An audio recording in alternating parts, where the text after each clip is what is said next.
Pimple থেকে আসলে আমরা কিভাবে পরিত্রাণ পেতে পারি বলো? আচ্ছা, পিম্পল অ্যাকনি তো একটা জিনিস হচ্ছে, টিনেজার অ্যাকনি তো আছেই।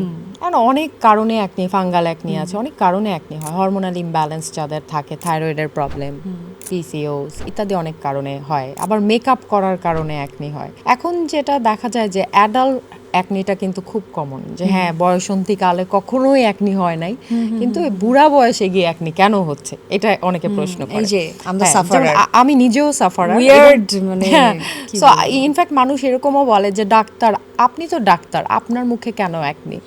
সো অ্যাকনি সবার হতে পারে, কারণ তো অনেক হয়। সেটা আমরা কি কারণে অ্যাকনিটা হচ্ছে সেটা আমরা দেখি। একটা জেন্টাল ক্লিনজার ইউজ করতে পারে, আমরা সাজেস্ট করি যে হ্যাঁ স্যালিসাইলিক বেস একটা সিরাম ক্লিনজার এগুলো ইউজ করবে। মমতাজ মেহেদি, প্রিয়জন প্রিয়তমার মেহেদি। তারপর তার যদি কোনো অন্য প্রবলেমের থাকে, যেমন হচ্ছে লাইক থাইরয়েড, পিসিওস, ওইটার জন্য আমরা হয়তো বলি যে গাইডলাইন দিই যে এটা কারেকশন করেন, এটা ঠিক করেন। আর মেকআপের জন্য অনেক সময় দেখা যায় যে হ্যাঁ এমন কিছু প্রসাধনী ব্যবহার করছে যেটা হচ্ছে নিম্নমানের, ওইটার কারণেও সামটাইমস অ্যাকনি হয়।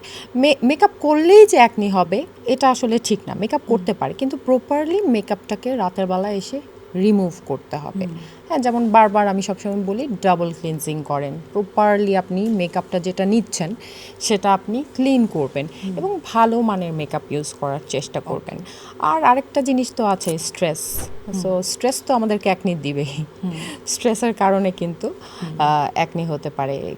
বা হচ্ছে অনেক সময় দেখা যায় যে হ্যাঁ ফুড হ্যাবিটের কারণে অনেকের দেখা যায় যে হ্যাঁ ভাজা পোড়া অনেক জাঙ্ক ফুড খাচ্ছে, এটা খাচ্ছে সেটা খাচ্ছে, অনেক কারণ আছে আসলে অ্যাকনি হওয়ার।